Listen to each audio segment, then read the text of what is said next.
지금이 이 슈퍼 버블이고, 이 슈퍼 버블은 경기 침체가 오면서 마지막에 이제 대폭락을 일으키면서 피날레를 할 것이다. 이 연준이 불러온 첫 번째 재앙이 인플레이션이라면은 두 번째 재앙은 경기 침체고, 경기 침체에서는 줄도산이 일어날 것이다.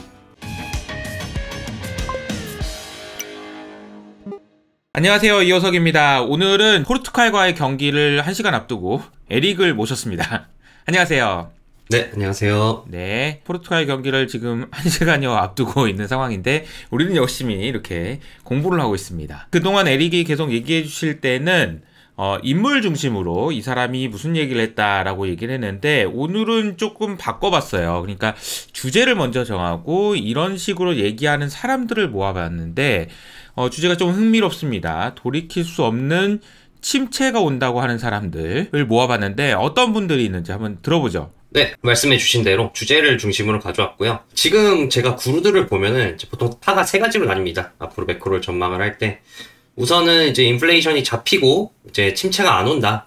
그냥 경기가 이제 천천히 슬로우 다운 되는 거고 다시 정상으로 돌아갈 것이다 라고 말하는 파가 있고, 그 다음에 오늘 소개해드릴 리세션이 오고 어떻게 보면 이제 디플레이션도 올 것이다 라고 주장하는 파가 있고, 마지막으로 이제 스태그플레이션이 온다 라고 주장하는 파가 있습니다.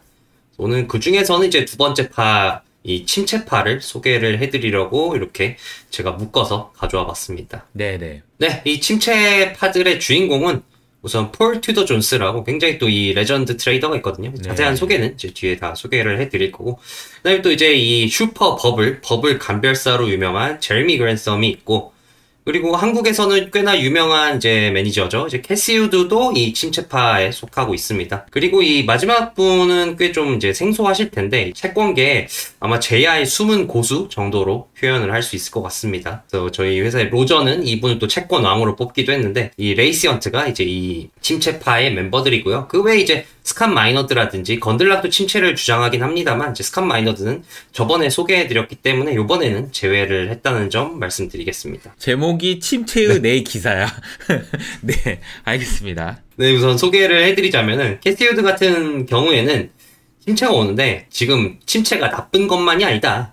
좋은 침체가 있고 나쁜 침체가 있는데, 우리는 지금 좋은 침체로 갈지 나쁜 침체로 갈지 그 갈림길에 서 있다라고 얘기를 했습니다.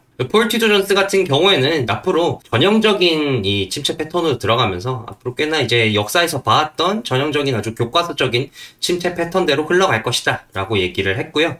이 레이시 헌트 같은 경우에는 이분부터 상당히 좀 과격해지는데, 이 연준이 불러온 첫 번째 재앙이 인플레이션이라면은 두 번째 재앙은 경기 침체고, 경기 침체에서는 줄도산이 일어날 것이다 라고 얘기를 했습니다. 마지막은 제레미 그랜섬인데, 이분 역시 이 버블 감별사답게 지금이 이 슈퍼 버블이고, 이 슈퍼 버블은 경기 침체가 오면서 마지막에 이제 대폭락을 일으키면서 피날레를 할 것이다 라고 얘기를 했습니다. 네, 뭐 좀 답답해지는 얘기긴 한데 한번 들어봅시다. 그럼 우선은 이제 가장 덜 부정적인 순서대로 이제 소개를 해드리자면, 첫 번째는 캐시 우드입니다. 캐시 우드는 이제 한국에서도 유명한데, 근데 캐시 우드의 업력이 굉장히 오래된 거를 모르시는 분들이 꽤 많으시더라고요. 제 친구 중에서도 최근에 이렇게 좀 데뷔를 하고 이렇게 유명해진 사람으로 알고 있는데, 원래는 굉장히 업력이 오래됐습니다. 70년대 후반, 80년대부터 일을 해왔던 사람이고요. 원래 이제 이코노미스트 출신입니다. 래퍼 곡선 있잖아요. 그 세수와 세율의 상관관계를 나타낸 이제 래퍼 곡선을 만든 아서 래퍼의 제자였다고 합니다. 그 밑에서 이제 석사를 했었는데,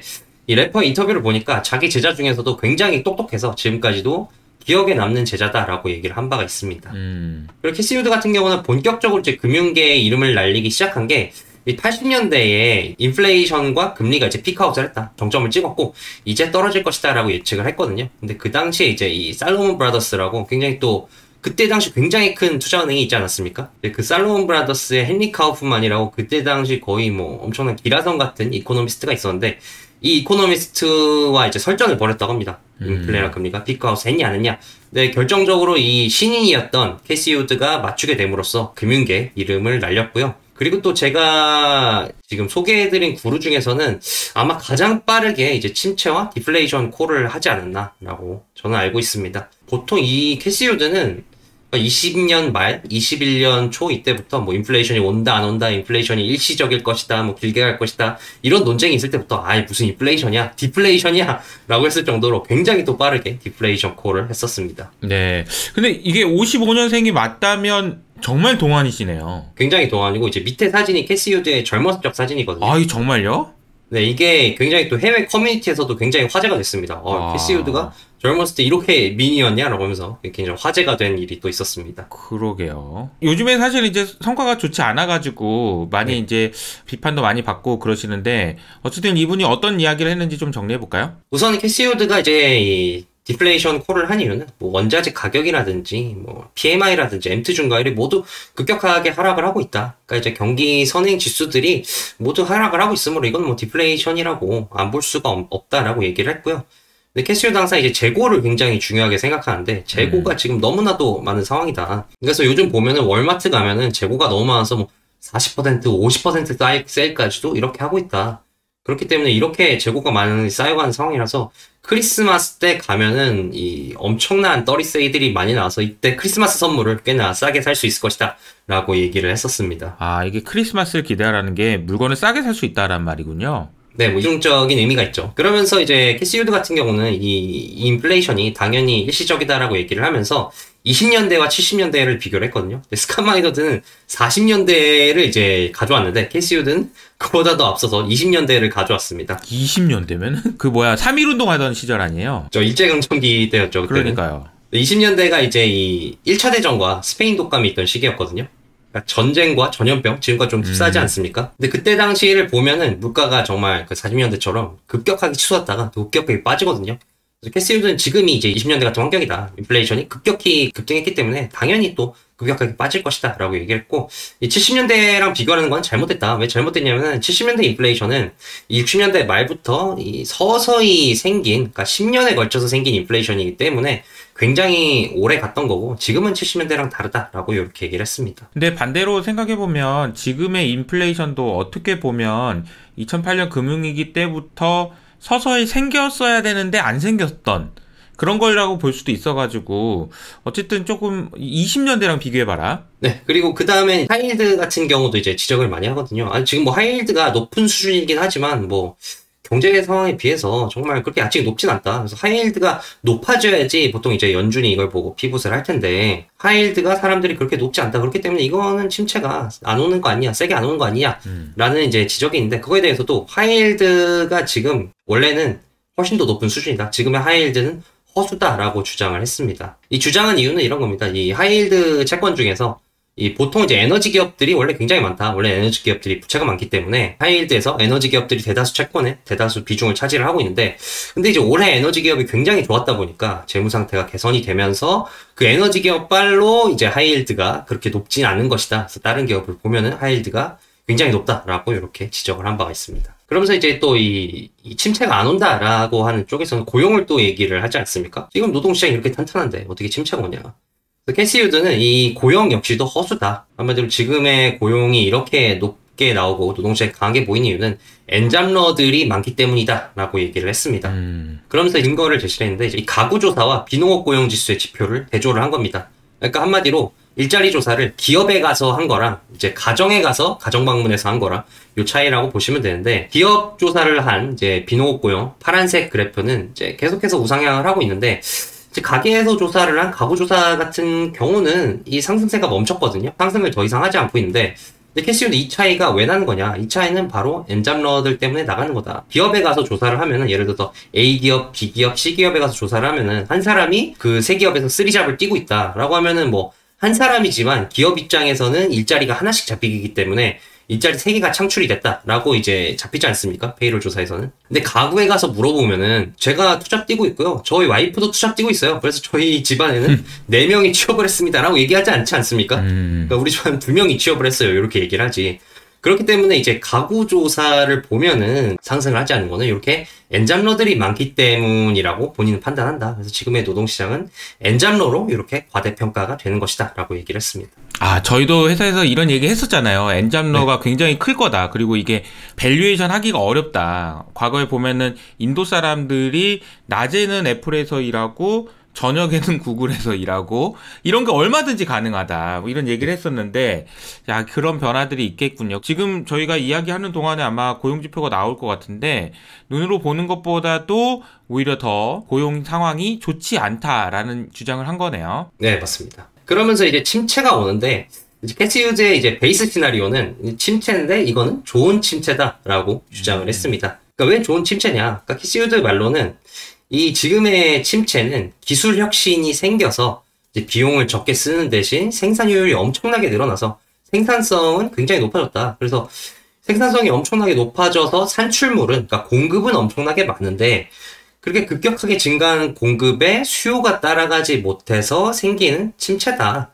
그러니까 그런 침체는 보통 돌아보면은 굉장히 좀 긍정적인 침체더라. 그래서 왜 그런 사례가 정말 있었나? 이게 이론뿐만이 아니라 진짜 있었던 사례인가 하고 보니까 1900년대 초에 그런 사례가 있긴 했습니다. 이제 1900년대 초에 굉장히 이 기술 혁신이 많이 일어났던 시기거든요.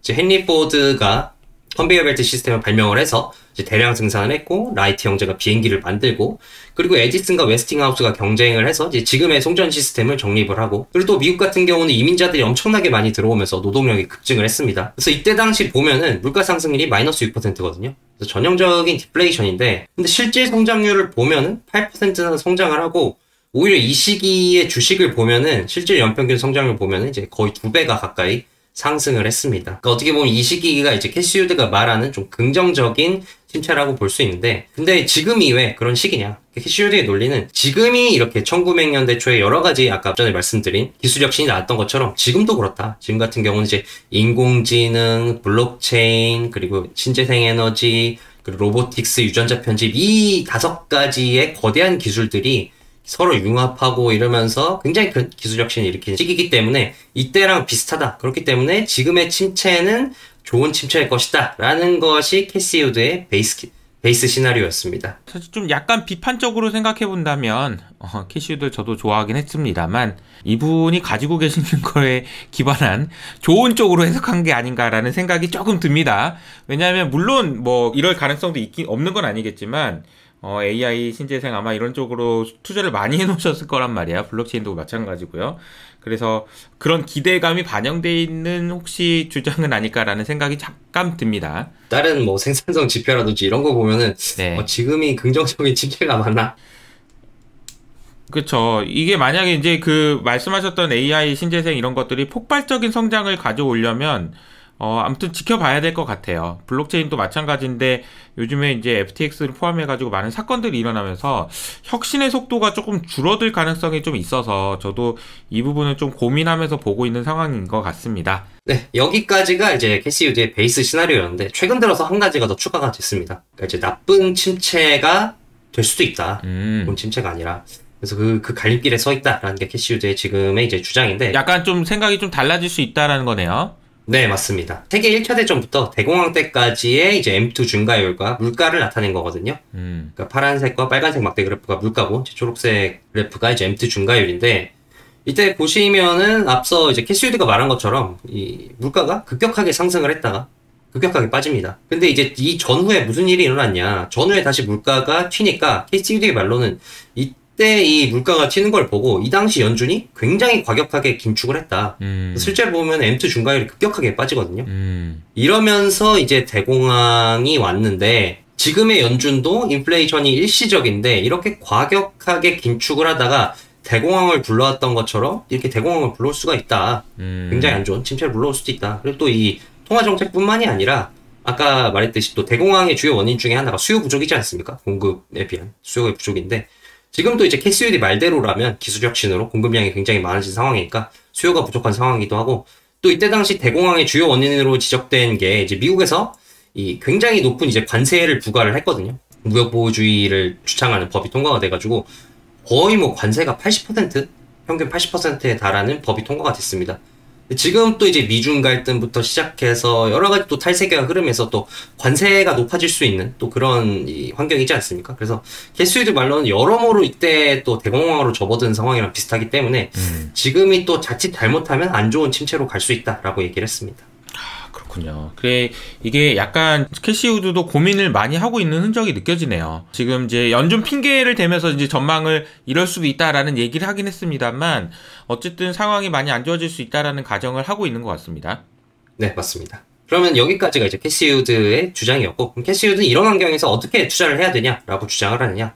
캐시우드는 한마디로 이제 영원한 승자는 없다는 겁니다. 그러니까 지금의 이런 여러 가지 문제는 뭐 코로나부터 시작해서 뭐 전쟁도 하고 인플레이션 문제도 있고 이런 여러 가지 문제들이 있는데 이 문제를 해결하는 기업들, 기술적으로 해결하는 기업들이 다음에 이 승자가 될 것이다.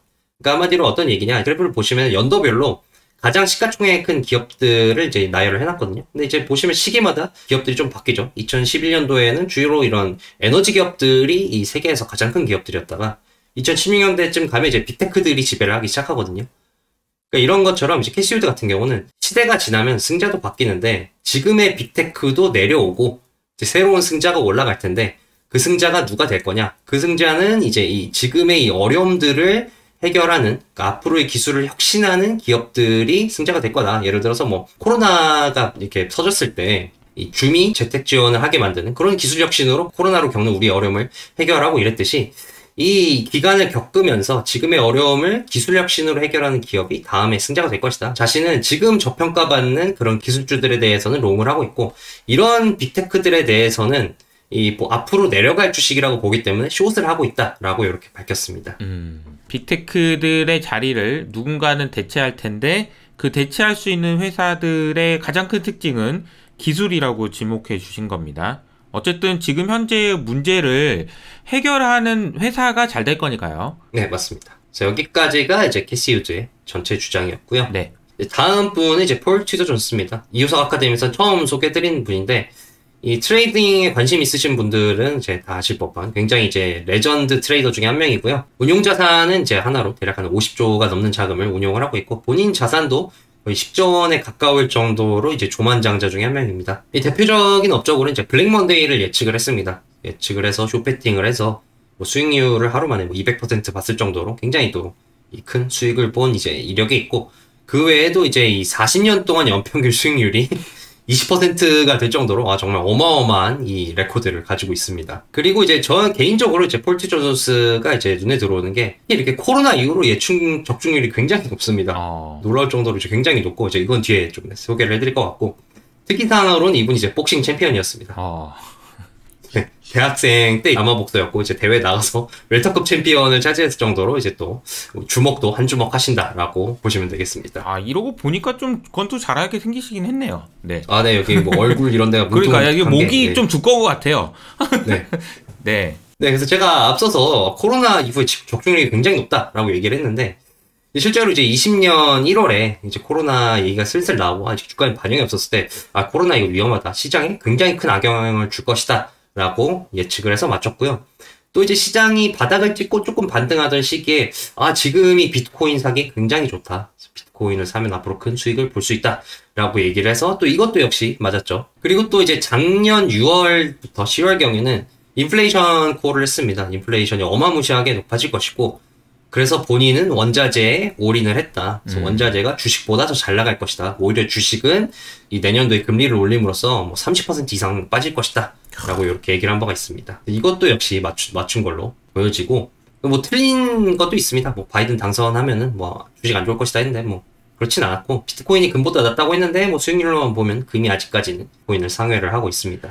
그렇군요. 그래도 뭐 전반적으로 보면은 굉장히 굵직굵직한 거는 잘 맞춘 걸로 이제 판단이 됩니다. 스텝이 잘 맞으면은 그 다음 스텝도 잘 되는 경우가 많아가지고 이분이 하시는 얘기를 좀 잘 봐야 될 것 같습니다. 네, 그럼 이분 어떤 주장을 했느냐? 지금이 이제 역사상 처음 겪어보는 환경이다라는 얘기를 했는데 왜 그런 거 하면은 이제 금융환경 지수라고 요게 이제 올라갈수록 금융환경이 안 좋다라고 이제 이해하시면 될 것 같은데 이분 주장은 이겁니다.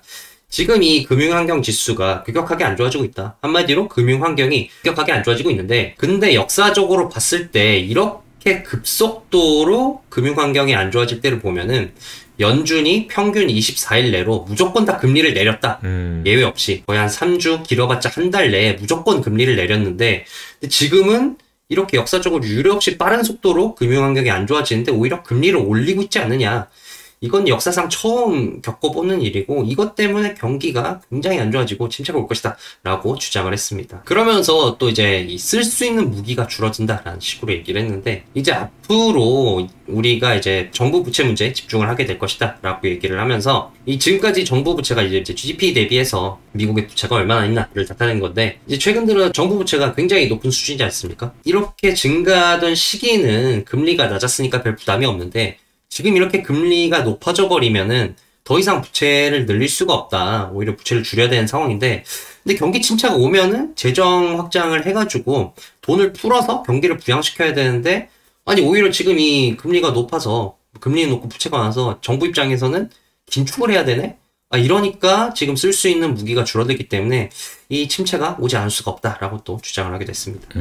그러면서 그러면 앞으로 어떻게 되냐? 그래서 앞서 말씀드렸듯이 침체에 좀 교과서적인 행보를 걸을 것이다 라고 얘기를 했는데 이분이 딱 보니까 침체가 한 300일 정도 지속되더라 역사적으로.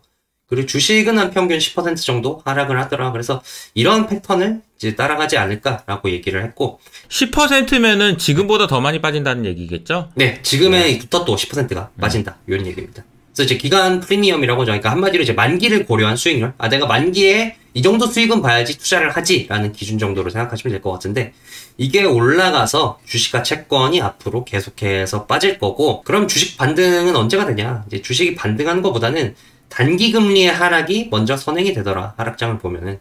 그래서 2년물을 주목을 해라. 왜냐면은 이제 단기 금리가 하락이 되고 나면은 그 뒤로 이제 곧 주식의 반등이 따라온다라는 얘기니까 요거를 2년물을 주목해라라고 얘기를 했고요. 그리고 이제 이때 되면 이제 연준이 피봇을 하게 될 텐데 연준이 피봇을 하면은 이 하락장에서 가장 많이 빠진 자산이 무지막지하게 오르는 식으로 이제 하락장을 탈출하게 된다라고 얘기를 했습니다. 알겠습니다. 피봇을 하게 되면 어쨌든 올라간다라는 거네요.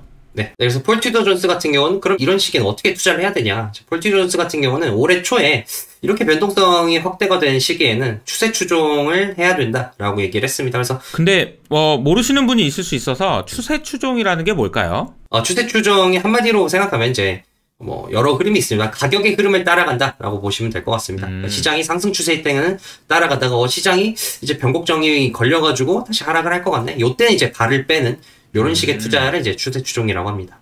이게 올라갈 때 쭉 올라가고 빠질 때 쭉 빠지고 이러면 이제 돈을 벌 수 있는 건데 올라가는 듯 빠지고 올라가는 듯 빠지고 이럴 때는 또 이제 수익률이 안 좋을 수 있는 거잖아요. 그죠? 네. 근데 어쨌든 추세 추종 전략을 지금 쓰면 한번 올라갈 때 진득하니 올라가고 빠질 때 또 진득하니 빠진다 이런 거인 것 같아요.